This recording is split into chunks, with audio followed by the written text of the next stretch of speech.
Puncak Kehidupan. Bab 521. John hanya ingin bertahan. Dia telah memikirkan ini. Meskipun putranya telah meninggal, dia selalu bisa melahirkan yang lain. Bahkan jika Olivia tidak bisa melahirkan anak lagi, dia bisa menemukan wanita lain yang mau melakukannya. Selain itu, tidak akan menjadi masalah baginya untuk mendapatkan 7 atau 8 putra lagi. Aku kaya, ada masalah apa? Dia segera berkata, ini rahasia tentang identitas ayahmu. Apakah kamu ingin tahu itu? Ayahmu mungkin sudah meninggal, tetapi tidakkah kamu ingin tahu apa-apa tentang garis keturunanmu? Nenek moyangmu? Apakah kamu tidak ingin menemukan kakek nenekmu yang sebenarnya? Baik Alex maupun Brittany sangat menginginkannya. Berbicara. Petik 2. John menggelengkan kepalanya. Brittany, aku sudah memikirkan ini. Jika kamu membiarkanku pergi kali ini, aku tidak akan membuatmu kesulitan mulai sekarang. Siapa yang peduli jika Spark mati? Dia memintanya. Tapi kau harus membiarkanku hidup setelah aku memberitahumu rahasia William. Tidak ada lagi dendam atau semacamnya, oke. Brittany melihat ke Alex, membiarkan dia memutuskan. Alex mengangguk. Tentu, kami akan membiarkanmu hidup. Selama kamu memberitahu kami setiap hal tentang ayahku dari yang kamu ketahui. John berkata, aku ingin kamu bersumpah demi hidupmu. Tatapan Alex dingin. Baik. Saya, Alex Rockefeller, dengan ini bersumpah bahwa saya akan membiarkan John Rockefeller hidup selama dia menceritakan semua yang dia ketahui tentang ayah saya, William Rockefeller. Saya bersumpah untuk tidak mematahkan tulangnya juga. Jika saya melawan kata-kata saya akan dikutuk ke neraka. Sudah, aku sudah melakukannya, bisakah kamu memberitahuku sekarang? Brittany sangat marah. John, jika kamu terus membuang waktu kami, aku akan membunuhmu bahkan jika aku tidak akan pernah mengetahui identitas William. Lagi pula William sudah mati. Dia sendiri bahkan tidak tahu siapa orang tuanya yang sebenarnya. Jadi bagaimana jika kita menemukan mereka? Apa yang bisa kita lakukan? Oleh karena itu, dia kesal karena Alex memutuskan untuk bersumpah demi hidupnya. Namun, dia tidak tahu seberapa besar keinginan Alex untuk mengetahui identitas ayahnya. Itu karena buku ilmu kedokteran tinggi adalah hadiah dari leluhurnya. Dia sangat percaya bahwa leluhurnya tidak akan salah mengira siapa keturunannya. Baik, oke, aku akan memberitahumu sekarang. John segera berkata. Dia tahu Brittany tidak akan bercanda tentang hal seperti itu. Ayahku bukanlah orang yang mengadopsi William dari jalanan. Seseorang telah mengirim William ke rumah kami dan meminta ayahku untuk membesarkannya. Alex menyipitkan matanya. Siapa itu? John menggelengkan kepalanya.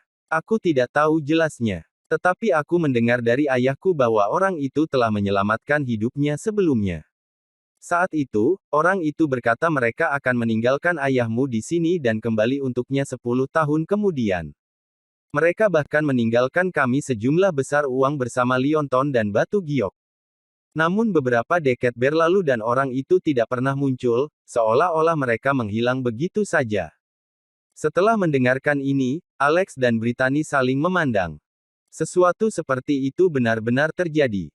Brittany mendengus. Ayahmu menyembunyikan ini dengan sangat baik selama beberapa dekade. Tetapi sekarang dia dan William telah meninggal, namun dia tidak memberitahu kami apapun tentang ini sama sekali, membawanya ke kuburan. Kami mungkin tidak akan mengeluarkan ini dari kamu jika kami tidak ingin selamat, ya. Alex bertanya, di mana liontin itu? John menjawab, dalam guci ayahmu. Apa? Liontin itu tidak terlihat berharga, itu mungkin hanya alat identifikasi. Sejak ayahmu meninggal, itu pada dasarnya tidak berguna. Itu sebabnya kami memasukkannya ke dalam gucinya dan menguburnya bersamanya. Dan, itu dia, aku sudah menceritakan semuanya padamu. Hanya itu yang aku ketahui tentang ayahmu, itulah rahasianya. John menoleh ke Alex, sedikit bingung mengapa rambutnya beruban. Alex terlihat lebih tua darinya, tapi itu tidak penting bagi John. Bolehkah aku pergi sekarang? Kamu sudah bersumpah pada hidupmu. Alex tidak mengatakan apa-apa. Walt berdiri di depan. Kau hampir membunuhku, John Rockefeller. Kamu bahkan membuat saudaraku berusia 30 tahun dalam sehari. Dia bisa menyelamatkanmu, tapi aku tidak. Apa? John terdiam, dia marah. Alex, dia wanitamu, jadi apa bedanya jika dia membunuhku? Apakah kamu benar-benar menentang kata-katamu? Apakah kamu benar-benar ingin dikutuk ke neraka? Maya tersenyum. Hanya anak kecil yang akan percaya janji seperti itu. Apakah kamu anak kecil? Alex angkat bicara. Kamu benar, janji seperti itu tidak lain adalah manipulasi emosional. Meskipun aku pikir itu bukan apa-apa, aku bersedia untuk menyimpannya. Aku akan membiarkanmu hidup, dan aku tidak akan mematahkan tulangmu. Bab 522. John merasa lega. Syukurlah kau bersedia menepati janjimu.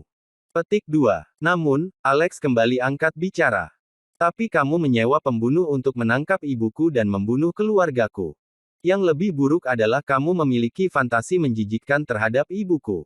Membiarkanmu hidup tidak akan cocok denganku. Petik 2. Johan panik. Apa maksudmu? Alex berkata, aku akan membiarkanmu hidup dan menyaksikan kehancuran grup Rockefeller. Saat itu, kamu dan ayahmu memperlakukan kami seperti orang idiot, menipu dan menggunakan ayahku sebagai alat untuk membantumu mendapatkan uang. Kami hanya akan mengambil kebebasanmu untuk menebus dosa-dosamu. Petik 2. Apakah kamu akan memenjarakanku dan mengunciku? Itu benar, tapi aku tidak akan memenjarakanmu secara fisik. Aku memenjarakan jiwamu. Petik 2. Hah? Jiwa. John ingin tertawa. Apakah kamu bercanda? Saat itu, Alex mengulurkan lengannya dengan jari-jarinya menyebar, masing-masing dikelilingi oleh kilat. John terkejut melihat ini. Dia bisa membentuk kilat di tangannya. Apakah dia bahkan manusia pada saat ini? Dia berbalik dan mencoba melarikan diri. Namun, Alex melepaskan sinar chi berbasis listrik yang menembus tubuhnya. John merasa seluruh tubuhnya mati rasa dan jatuh dengan bunyi gedebuk, tidak bisa menggerakkan otot lain. Alex, apa yang kamu lakukan? Tidak. Alex mengabaikan tangisannya. Jari-jarinya bergerak cepat dan membentuk jimat aneh dengan kilat, menempatkannya di antara alis John. Dalam sekejap, jiwanya terdengar seperti meledak. Itu dilakukan. Mulai sekarang, kamu kehilangan kebebasan untuk bergerak dan berbicara. Kamu masih bisa melihat, mendengar, berpikir dan mengalami emosi yang berbeda. Kamu bahkan tidak akan bisa berkedip atas keinginanmu sendiri dan kamu tidak akan bisa lagi mengungkapkan pikiranmu. Ini adalah hukumanmu, untuk menebus dosa-dosamu. Aku akan memberimu batas waktu. Jika kamu masih hidup setelah 10 tahun ke depan, aku akan membebaskan jiwamu. John telah mendengar Alex dengan keras dan jelas, tetapi dia tidak bisa bergerak, tidak berbeda dengan pasien vegetatif. Jika ada, dia berada dalam kondisi yang lebih buruk daripada pasien vegetatif. Jika dia tidak sadar, tidak masalah apakah dia bisa bergerak atau tidak. Tetapi dengan kesadarannya, dia hanyalah orang lumpuh. Ini adalah siksaan murni, waktu terasa seperti melambat secara signifikan. Ayo pergi, kata Alex. Brittany melirik John tanpa emosi. Kelompok itu mengikuti Alex keluar dari ruangan. Azure dan anak buahnya sudah menunggu mereka di luar. Setelah Alex dan yang lainnya pergi, anggota Tousan Miles Conglomerate segera mulai membersihkan tempat kejadian dan berhasil menutupi semua jejak mereka. Selain itu, mereka telah mematikan semua kamera pengintai yang disebutkan Cooper beberapa waktu lalu, jadi mereka tidak menimbulkan masalah. Dalam perjalanan pulang, Walt memeluk lengan Alex dan berbisik. Alex, aku ingat pernah mendengar kamu mengatakan bahwa aku bisa tidur denganmu dalam kehidupan ini, dan bahwa saya tidak perlu menunggu yang berikutnya. Bisakah kita melakukannya malam ini? Bab 523. Bolehkah aku tidur denganmu malam ini? Kata-kata Walt membuat Alex bergidik. Saat itu, dia ingat bahwa istrinya, Dorothy, seharusnya baru saja keluar dari kamar mandi, menunggunya untuk pindah ke tahap ketiga dalam hubungan mereka. Namun, dia telah berlari keluar dari ruangan dan mencabik-cabiknya. Dia tidak tahu bagaimana dia mengambil ini. Dia awalnya ingin buru-buru kembali ke Apollo Hotel, tetapi kemudian dia ingat bagaimana penampilannya sekarang. Dia tampak seperti berusia 30 tahun lagi. Dia bahkan bisa bertindak sebagai ayah Dorothy. Jika dia melihat penampilannya sekarang, dia mungkin tidak akan percaya bahwa dia adalah Alex, apalagi kembali ke bisnis. Dia menghela napas dalam-dalam. Walt cemberut. Kenapa kamu menghela nafas? Katakan saja jika kamu mau. Kenapa kamu seperti ayam? Aku bahkan tidak berniat memberi tahu Dorothy. Apakah kamu akan kembali pada kata-katamu? Bagaimana aku bisa mempercayaimu lagi? Alex merasa canggung. Wow, aku tidak bisa bahkan jika aku mau. Apa artinya? Oh tidak, apakah kamu menjadi tidak subur? Apakah itu efek setelah menyelamatkanku? Wal tidak sengaja meninggikan suaranya. Holly, yang duduk di sebelahnya, bertanya, saudaraku, apa artinya itu? Apa yang tidak subur? Ekspresi Alex menjadi gelap. Brittany, yang mengemudi, mulai khawatir. Nak, jangan bilang kamu benar-benar menjadi tidak subur. Apa yang kita lakukan? Ayo pergi ke rumah sakit dan periksa. Dia kemudian memutar mobil, dan berniat untuk bergegas ke rumah sakit. Itu normal baginya untuk khawatir. Jika Alex menjadi mandul, dia tidak akan punya cucu. Alex berkata, siapa bilang aku menjadi tidak subur? Itu tetap mau Rex, maksudku, aku benar-benar kehabisan energi.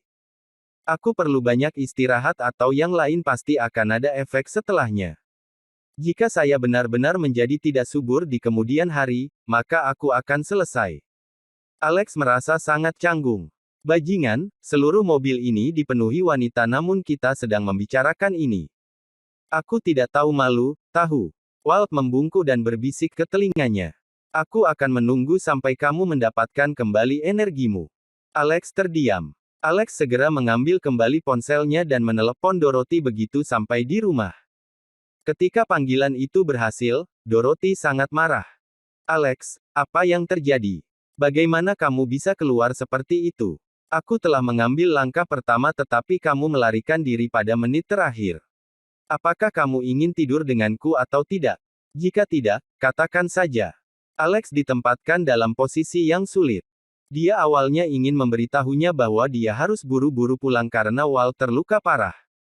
Namun, Walt sepertinya terburu-buru untuk tidur dengannya juga. Dia merasa sedikit bersalah untuk ini, maka dia memutuskan untuk mengubah topik pembicaraan. Sayang, aku sudah berpikir, aku orang yang menepati janjiku. Aku berjanji pada ibumu dan jika aku menarik kembali kata-kataku, ibumu pasti akan memanggilku bajingan yang tidak berguna atau semacamnya. Aku tidak ingin menanggung penghinaan seperti itu lagi. Itu sebabnya saya memutuskan bahwa saya ingin mendapatkan hak untuk tidur denganmu. Beri aku 1 tahun, sayang, aku pasti akan menjadikanmu wanita terkaya di California. Memikirkan kembali sikap ibunya, Dorothy tahu itu juga sia-sia. Dia menghela nafas. Sayang, aku minta maaf karena ibuku memperlakukanmu seperti ini. Aku ingin menebusmu dan aku ingin menjadi istrimu yang sebenarnya. Aku tidak ingin ada yang menghinamu dan mengatakan bahwa kamu tidak pernah tidur dengan istrimu. Aku merasa kesal setiap kali saya mendengarnya. Alex merenung. Lalu kenapa kita tidak mencoba cara lain? Dorothy bertanya, jalan apa? Alex membisikkan sesuatu pelan. Dorothy berhenti sejenak dan tersipu. Alex, bagaimana kamu bisa begitu kotor? Itu sedikit berlebihan, bukan? Aku masih perawan. Jeda singkat lainnya, dia kemudian merendahkan suaranya dan berkata, mengapa kita tidak mencobanya besok?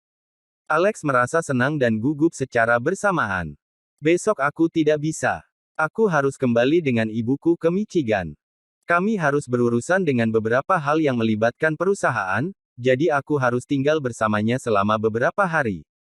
Apa? Kenapa kamu tidak memberitahuku bahwa ibu kembali? Aku akan mengirim kalian pergi besok.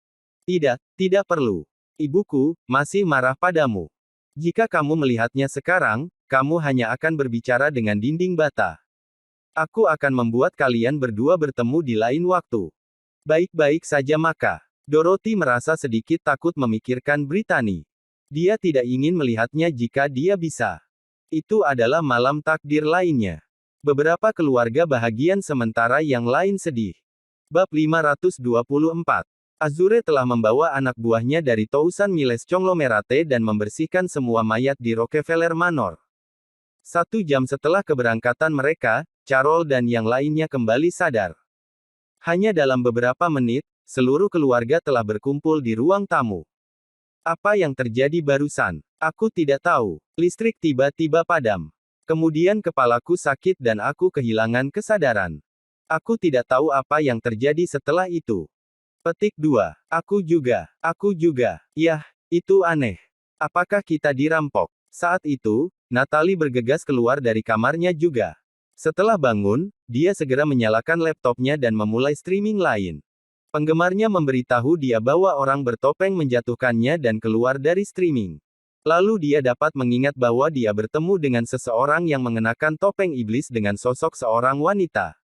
Dia segera berteriak memanggil keluarganya begitu dia sampai di ruang tamu. Seseorang bertopeng masuk ke kamarku dan membuatku pingsan. Maria menjawab, apa? Jadi itu perampokan. Noah pergi untuk memeriksa rekaman kamera pengintai. Sayangnya, itu tidak menangkap apapun. Semua rekaman benar-benar kosong setelah listrik padam. Saat itu, salah satu pengawal mereka bergegas. Ya Tuhan, oh tidak. Nyonya, ada yang tidak beres. Tuan John terbaring di tanah, dia tidak bergerak. Dia bahkan tidak akan menanggapi salah satu dari kita. Dia terlihat seperti linglung, apakah dia sudah gila? Olivia menamparkan wajah pelayan itu dengan keras. Kaulah yang gila. Dia pasti terpeleset. Dia kemudian bergegas pergi untuk memeriksa suaminya. Namun, dia membeku begitu dia melihatnya. John benar-benar terlihat seperti sudah gila. Matanya setengah terbuka, tapi dia benar-benar terjaga. Denyut nadinya juga normal, tetapi dia tidak akan menganggapi siapapun atau apapun. Olivia bahkan menamparnya berkali-kali, tetapi dia tidak menanggapi sama sekali. Maria berkata, Olivia, tolong berhenti menamparnya, mari kita kirim dia ke rumah sakit. Dia menduga bahwa ini berpotensi menjadi kondisi medis. Seluruh keluarga segera mengirimnya ke rumah sakit. Noah, di sisi lain, menyadari bahwa pengawal pribadi John, Cooper, telah menghilang. Dia tahu bahwa John telah menyewa beberapa pengawal yang terampil untuk menjaganya dari jauh. Namun tak satu pun dari mereka yang terlihat, seolah-olah menghilang dari udara. Ini aneh, pikirnya. Hanya dalam beberapa saat, mereka sampai di rumah sakit. Setelah proses pemeriksaan tubuh yang lama, para dokter menjadi sangat bingung. Ini adalah pertama kalinya mereka melihat kondisi seperti itu dan sepertinya tidak dapat membuat diagnosis sama sekali. Menurut laporan itu, tubuhnya berfungsi seperti orang normal lainnya. Pada akhirnya, para dokter berkata, dia harus tinggal di rumah sakit untuk observasi lebih lanjut. Saat itu, air mata menetes di pipi John saat dia menangis dalam diam. Ini jauh lebih buruk daripada kematian. Keesokan harinya, Alex dan Brittany memutuskan untuk memindahkan makam William. Mereka juga ingin mengambil liontin dari gucinya. Wal telah membantu Alex mewarnai rambutnya di pagi hari. Rambut abu-abu terlalu mencolok jika dia pergi keluar. Setelah istirahat malam yang nyenyak dan rambut yang baru diwarnai, Alex tidak terlihat menua semenyeramkan sebelumnya. Pukul 10.30 pagi, mereka bergegas ke pemakaman selatan kota dan menggali guci William. Ketika mereka membuka guci, memang ada liontin tergeletak di dalamnya. Seekor binatang yang tampak aneh bisa terlihat diukir sangat dalam di permukaan batu giok. Itu tampak seperti burung, namun juga terlihat seperti ikan. Saat itu, Alex kaget melihat abu ayahnya. Setelah menerima buku kedokteran tertinggi, dia memiliki keterampilan dan pengetahuan yang baru ditemukan. Dia tahu bahwa abu ini bukan milik ayahnya. Itu bahkan bukan abu manusia. Bab 525. Astaga, Alex sangat terkejut sehingga dia merasa seolah-olah otaknya akan meledak dan kulit kepalanya mati rasa. Jika dia tidak salah, ini akan menjadi abu babi. Selama 6 bulan terakhir, dia menangis di depan makam ayahnya ketika dia tidak punya tempat lain untuk mengungkapkan kesedihannya. Dia telah berada di sini setidaknya 6 kali. Jadi aku telah berbicara dengan babi sialan. Apa-apaan? Tetapi pertanyaan sebenarnya adalah, mengapa abu babi dimasukkan ke dalam guci? Kemana perginya abu ayahku? Apakah mereka ditukar? Mungkinkah tidak ada abu di tempat pertama? Alex terkejut dengan asumsinya sendiri. Apakah ayahku tidak mati? Dia kemudian menepis pikiran ini. Oktober lalu, dia telah melihat mayat ayahnya ketika dia bergegas ke rumah sakit dari pernikahannya pada hari kecelakaan mobil. Dia adalah orang yang mengirim tubuhnya ke insinerator. Jika dia tidak mati karena itu, dia pastilah dewa. Namun, hanya ada satu kemungkinan lain untuk ini. Ketika William dikremasi, dia tidak mengikutinya. Karyawan krematorium malah membanti. Itu berarti seseorang pasti telah menukar abunya selama proses ini. Seseorang telah mengambil mayat ayahnya. Apa-apaan ini? Bajingan mana itu? Bagaimana mungkin mereka tidak melepaskan mayat ayahku? Apa yang akan mereka lakukan dengan itu? Mungkinkah ada lebih banyak rahasia di tubuhnya? Tidak mungkin jika mereka ingin menghancurkan bukti. Apa metode lain yang lebih baik selain kremasi untuk menghancurkan bukti sepenuhnya? Dia berbalik untuk melihat ibunya, Brittany. Dia tampak kesal, penglihatannya kabur karena air mata. Bagaimana seseorang bisa bahagia jika mereka dipisahkan dari pasangannya karena kematian?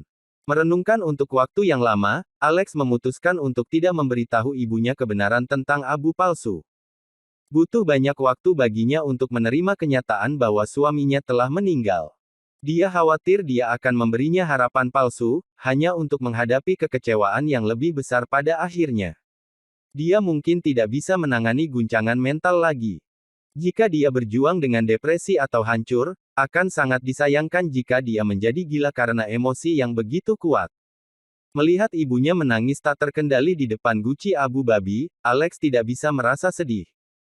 Memeriksa waktu, dia segera berkata, "Bu, mari kita cari kuburan yang lebih baik di sini dan menguburkan abunya. Ada kuburan yang bagus di sini juga, jadi kurasa kita tidak perlu mencari kuburan lain. Karena guci itu sudah ada di sini cukup lama, pasti akan terbiasa dengan lingkungan." Dia berpikir bahwa mereka seharusnya tidak terlalu berusaha untuk seekor babi. Mampu memiliki batu nisan sendiri adalah kebanggaan bagi babi. Menuju kembali, Brittany menyerahkan lionton batu giok hitam kepada Alex. "Nak, ini adalah liontin yang dulu dimiliki ayahmu ketika dia masih kecil. Anda harus menerimanya, tetapi kamu benar-benar tidak perlu menyelidiki sebanyak itu. Orang itu meninggalkan ayahmu di Rockefeller tapi mereka sama sekali tidak peduli padanya. Itu sebabnya tidak masalah jika orang itu ada." Alex mengangguk tanpa berkomentar. Dia tidak dapat menemukan sesuatu yang aneh pada liontin itu saat dia mengamatinya, itu sama seperti batu giok biasa.